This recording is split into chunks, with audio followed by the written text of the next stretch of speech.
Hello guys, আসসালামু আলাইকুম। কি অবস্থা সবার? সবাই কেমন আছেন? আশা করি ভালো আছেন। আলহামদুলিল্লাহ, আমিও ভালো আছি। আশা করি আলহামদুলিল্লাহ সবারই ঈদটা অনেক ভালো কেটেছে। আজকে বেসিক্যালি আমি কথা বলবো ইটালি নিয়ে। সেটা হচ্ছে যে অরিজিনাল নুলস্তা পাওয়ার পরেও অনেকেই ভিসা পাচ্ছে না। আর সবচেয়ে যে বড় কথাটা সেটা হচ্ছে মোটামুটি 2024 সালে যারা নুলস্তা পাচ্ছেন অরিজিনাল নুলস্তা, বাট তাদেরকে ভিএফএস গ্লোবাল থেকে ভিসা দিচ্ছে না, তাদের পাসপোর্টগুলো রিটার্ন করে দিচ্ছে। এবং আজকের ব্লগে আমি কথা বলবো যে 2025 সাল বাংলাদেশিদের জন্য ইতালির দরজাটা বন্ধ হয়ে যাবে কিনা, এবং এরপরে মোটামুটি বাংলাদেশ ব্ল্যাক লিস্টে চলে যাবে কিনা, এইসব নিয়ে কথা বলবো। অ্যান্ড সবার শেষে যেটা বলবো সেটা হচ্ছে যে দেখেন, একদল, আমি তাদেরকে কি বলবো, আমি ভাষা খুঁজে পাচ্ছি না, তারা বলতেছে যে আমাদের মতো ব্লগারদের জন্য নাকি আজকে ইতালির এই অবস্থা। তো চলুন পার্ট বাই পার্ট আলোচনা করা যাক। তার আগে ছোট্ট একটা রিকোয়েস্ট, আপনি যদি আমাদের চ্যানেলে নতুন হয়ে থাকেন তাহলে অবশ্যই চ্যানেলটি সাবস্ক্রাইব করে দিবেন এবং পাশে আসা বেল আইকনটি চেপে দিবেন। আর যদি অলরেডি সাবস্ক্রাইব করে থাকেন তাহলে অসংখ্য ধন্যবাদ। So let's get start the video. চলুন সবার আগে যেটা বিষয় সেটা আসা যাক। সেটা হচ্ছে 2024 সালের অরিজিনাল নুলস্তা পাওয়ার পরেও ভিএফএস গ্লোবাল থেকে রিজেক্ট করে দেওয়ার সম্ভাবনাটা বেশি।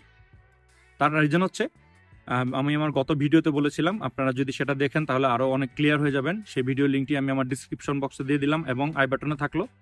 সো আশা করি সেই ভিডিওটি দেখবেন। তো এবার আসি যে 2024 সালের অরিজিনাল নুলস্তা পাওয়ার পরেও ভিসা রিজেক্ট হওয়ার সম্ভাবনা বেশি। মোটামুটি 85 থেকে 90% ভিসাই রিজেক্ট হয়ে যাবে। কেন হবে তার রিজন হচ্ছে যে আপনারা সবাই জানেন যে মেলোনি সরকার মোটামুটি বাংলাদেশের উপর মোটামুটি এখন এক প্রকারে ক্ষিপ্ত। তার রিজন হচ্ছে যে বিগত দিনে যারা ভিসা পেয়েছিল, যারা ইতালিতে গিয়েছে, এটা একটা অঞ্চলেই সবচেয়ে বেশি প্রবলেম হচ্ছে, কাম্পানিয়া। তো কাম্পানিয়ার যে এটা একটা বিভাগ, সেই বিভাগে মোটামুটি আবেদন হবে মাত্র 2% অর 3%। সেখানে মোটামুটি আবেদন পড়তেছে আপনার 1 লাখেরও উপরে। চিন্তা করা যায়। তো তার জন্য মেলোনি সরকার মোটামুটি এটার উপর একটা ফেড আপ। কেন তারা এটা হচ্ছে, আর আপনারা সবাই জানেন, যারা মোটামুটি অনেক ব্লগার, বাংলাদেশের অনেক মিডিয়া, সো এদের কল্যাণে আপনারা অনেকেই জানেন যে মেলোনি সরকার মোটামুটি জানে যে বাংলাদেশে নুলস্তার একটা বিজনেস হয়। দেখেন, একটা দেশের গভর্নমেন্ট, একটা দেশের সরকার যখন তার পার্লামেন্টে দাঁড়িয়ে তার মন্ত্রী পরিষদের সামনে এইভাবে আলোচনা করে যে বাংলাদেশে পারমিটের বিজনেস হয়, তাহলে আপনি বুঝেন তারা বাংলাদেশের প্রতি কতটা ক্ষিপ্ত। এবং বাংলাদেশের যে ভিএফএস গ্লোবাল এবং ইটালিয়ান এম্বাসি, তাদেরকে মেলোনি সরকার সরাসরি নির্দেশ দিয়ে দিয়েছেন, সেটা হচ্ছে যে বাংলাদেশের যে নুলস্তাগুলা সেগুলো ভালোভাবে চেক করে তারপরে ভিসা দেওয়ার জন্য। তো তাহলে বুঝেন এখন আমাদের জন্য সেই জিনিসটা কতটা প্রবলেম হয়ে গেছে। এবার আসি যে ভিসা আপনারা পাচ্ছেন না, আপনারা নুলস্তা অরিজিনাল বাট ভিসা না হওয়ার সম্ভাবনা আছে। তার রিজনটা হচ্ছে যে এখন অরিজিনাল নুলস্তা বের হওয়ার পরেও সেই নুলস্তাগুলোকে তারা অনলাইন থেকে উঠিয়ে দিচ্ছে।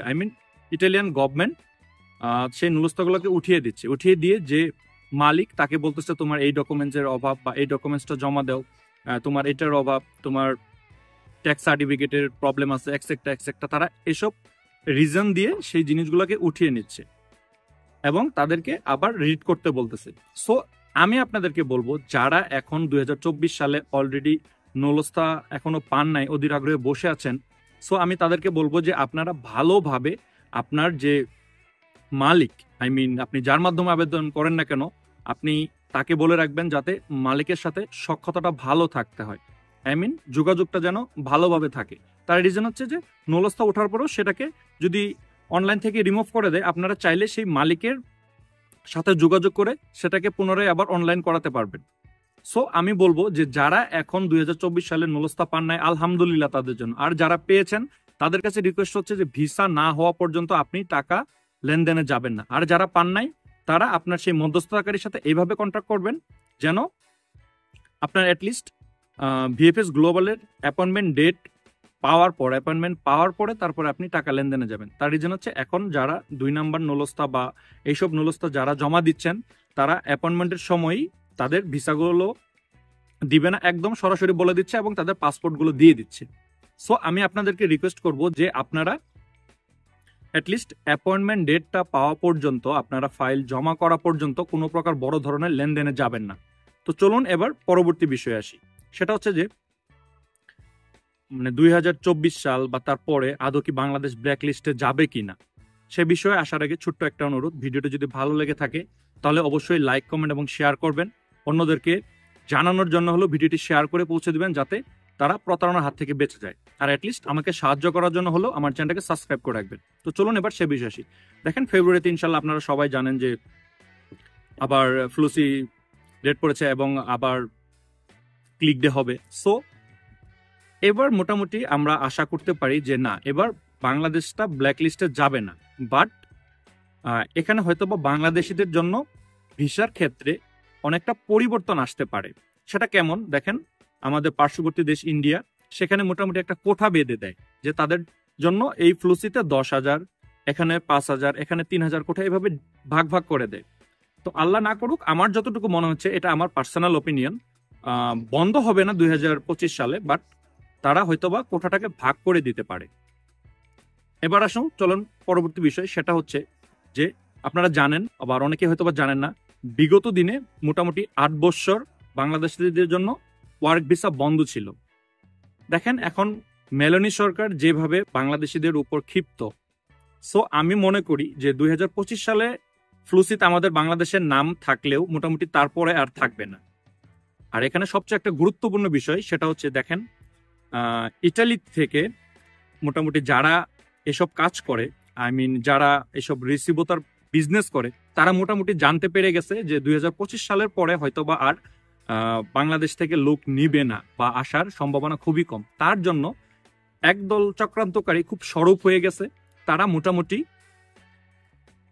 মানে ঢালাও ভাবে ভিসা দিচ্ছে। সেটা কেমন দেখেন, আমার সাথে এমনও লোকের কথা হয় যে তারা মাল্টা, ক্রোয়েশিয়া, রোমানিয়া অন্যখানে থাকে, বাট তারা ইটালির জন্য ভিসার জন্য তারা ফাইল জমা নিচ্ছে, তারা বাংলাদেশে রিসিভোতা পাঠাচ্ছে, তারা বাংলাদেশে নুলস্তা পাঠাচ্ছে। কিভাবে সম্ভব ভাইয়া? এমনও লোক আছে ইটালিতে বসেই 50 থেকে 100 জনের জন্য তারা ডোমেস্টিক ভিসার অ্যাপ্লাই করে যাচ্ছে। কিভাবে সম্ভব ভাইয়া?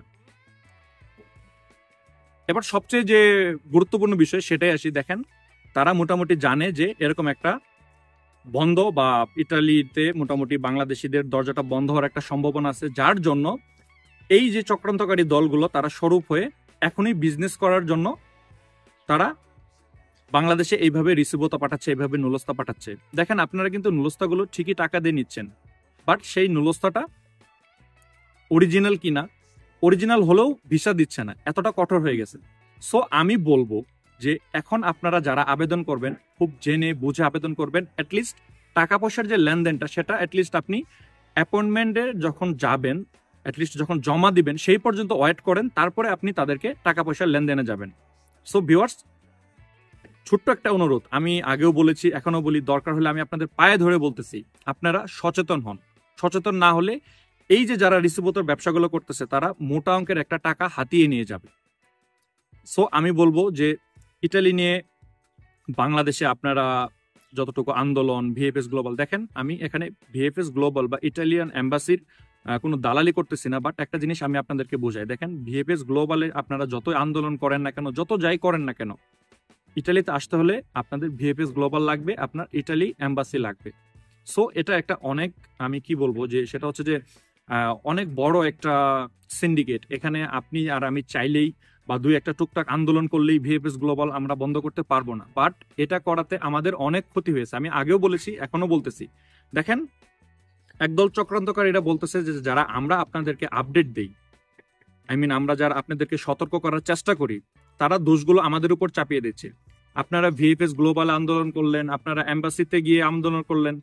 সো এই জিনিসগুলা এখানে যেহেতু ইটালিয়ান একটা লোক, ইটালিয়ান পররাষ্ট্র মন্ত্রণালয় থেকে যেহেতু এখানে একজন নিযুক্ত আছে, এখানে এম্বাসিতে অনেকেই নিযুক্ত আছে, তারা সেগুলো জানতেছে, তারা সেগুলো তাদের গভর্নমেন্টকে জানাচ্ছে।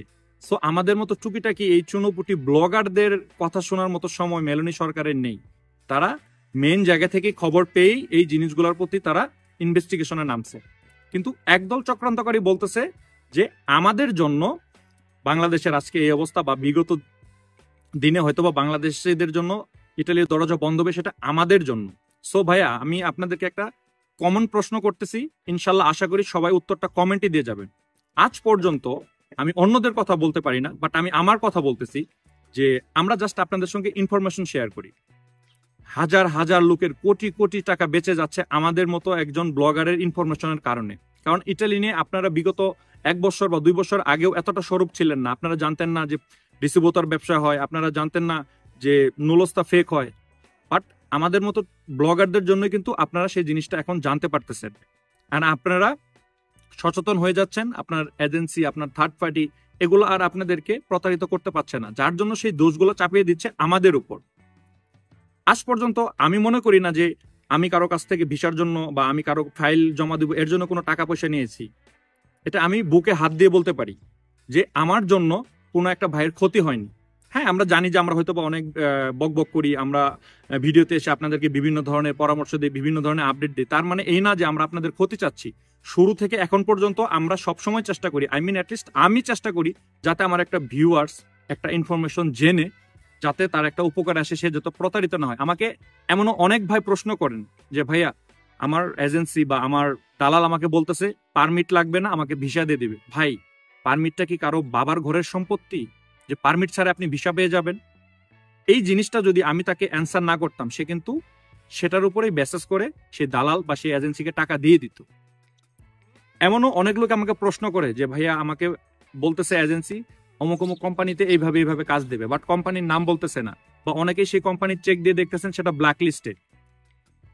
এবং সবচেয়ে যে বড় কথাটা সেটা হচ্ছে যে আমাদের বাংলাদেশের সহজ সরল মানুষগুলোকে এজেন্সি এবং মধ্যস্থতাকারী বা একদল দালাল চুষে খেয়ে, অ্যাটলিস্ট ইতালি নিয়ে আমি যেটা বলবো, ইতালির জন্য হাজার হাজার পরিবার শেষ হয়ে গেছে। এখন মোটামুটি আমি যেটা মনে করি যে আমাদের মতো ব্লগারদের কারণেই কিন্তু আপনারা কিছু ইনফরমেশন পাচ্ছেন, আপনারা ইতালি সম্পর্কে একটা জ্ঞান পাচ্ছেন, আপনাদেরকে আর প্রতারিত করতে পারছে না। সো এবার অন্য একটা বিষয় আসি, হয়তো আমি টপিক থেকে দূরে চলে গেছিলাম, এর জন্য সরি। বাট আমি আপনাদেরকে বলবো যে এখন যারা আপনারা ইটালিতে আসতে চাচ্ছেন বা যারা 2024 সালে নুলস্তার জন্য জমা দিয়ে রেখেছেন, নুলস্তা পান নাই, সো আমি বলবো ভাইয়া বি কেয়ারফুল। আমি আবারও বলতেছি, দরকার আমি আপনাদেরকে পায়ে ধরে বলতেছি, আপনারা অ্যাটলিস্ট ভিএফএস গ্লোবালে অ্যাপয়েন্টমেন্টের জন্য জমা দেওয়ার আগ পর্যন্ত কোনো প্রকার টাকা পয়সা লেনদেন করবেন না। সো এবার আসি তার পরের বিষয়, সেটা হচ্ছে যে দেখেন কি হতে পারে ইন ফিউচার। 2024 সালে যারা অরিজিনাল নুলস্তাও পেয়েছেন এবং মোটামুটি ভিসাও পাবেন, তারা ইটালিতে আসলে কি হতে পারে সে বিষয়ে আসা যাক। দেখেন ভাইয়া, এমন একটা সংখ্যা এসে দাঁড়িয়েছে যে সেটা হচ্ছে যে আপনারা জানেন এয়ারপোর্ট থেকে, রোমের এয়ারপোর্ট থেকে মোটামুটি 3 জনকে বাংলাদেশে ব্যাক করে দিয়েছে। সো আমি যেটা মনে করি যে যারা 2024 সালে মোটামুটি ভিসা পাবেন, তারা ইটালিতে আসার পরে এয়ারপোর্টে আপনাকে আটকিয়ে রেখে হয়তো আপনার মালিকের সাথে কন্ট্যাক্ট করতে বলবে, বা আপনার মালিককে ফোন দিবে যে তুমি এসে তোমার লোকটাকে রিসিভ করে নিয়ে যাও, আদৌ তুমি সেই লোকটাকে চাচ্ছ কিনা। এইসব ব্যাপারে একটা ইনভেস্টিগেশন হতে পারে। আর যদি সেটা হয় আর আপনার মালিক যদি কোনো রেসপন্স না করে, তাহলে আপনাকে এয়ারপোর্ট থেকে ফেরতও দিয়ে দিতে পারে। আপনার নুলস্তা অরিজিনাল, আপনার ভিসাও অরিজিনাল, বাট আপনার মালিক আপনাকে রেসপন্স করতেছে না। হয়তোবা আপনাকে এই একটা সিজনের জন্য আনতে চাচ্ছিল, বাট আপনি ভিএফএস গ্লোবালের জটিলতা বা এম্বাসির জটিলতার কারণে হয়তোবা কিছুদিন পরে ভিসাটা পেয়েছেন, এবং সময় ধরেন 1 মাস বা 15 দিন লেটে যে সিজনের জন্য আপনাকে আনা হইতেছিল, সেই সিজনের চেয়ে একটু লেটে আপনাকে আপনি ভিসাটা পাওয়ার পর আপনি আসছেন। সেক্ষেত্রে আপনাকে যাচাই করার পর আপনার মালিক যদি কোনো রেসপন্স না করে আপনাকে এয়ারপোর্ট থেকে ফেরত দিয়ে দিবে। সেক্ষেত্রে আপনি না দোষ দিতে পারবেন আপনার মধ্যস্থতাকারী, না দোষ দিতে পারবেন আপনার মালিক, কাউকে না। সো আমি বলবো যে আপনারা একটু সচেতন হন এবং ইটালিতে আসতে চাইলে খুঁটিনাটি সবকিছু জেনে তারপরে আপনার ইটালিতে আসার চেষ্টা করবেন, প্রস্তুতি নেবেন। সো ভিউয়ার্স, ভিডিওটি আর বড় করতেছি না, ইনশাল্লাহ ইটালি নিয়ে পরবর্তী ভিডিওতে আরো কয়েকটা গুরুত্বপূর্ণ বিষয় নিয়ে আলোচনা করব। সেই ভিডিওটি দেখার অনুরোধ রইল। সবাই ভালো থাকবেন, আমার জন্য দোয়া করবেন। আর যদি আমার কোনো কথায় কোনো এজেন্সি বা কোনো ভিউয়ার্স কষ্ট পেয়ে থাকেন, আমাকে ক্ষমার দৃষ্টিতে দেখবেন। সো ভিউয়ার্স, ভালো থাকবেন, দোয়া করি সবার জন্য, আল্লাহ তাআলা যেন সবার মনের আশা পূর্ণ করে। আমার জন্য দোয়া করবেন। সবাইকে আসসালামু আলাইকুম জানিয়ে আজকের ভিডিওটি এখানেই শেষ করতেছি।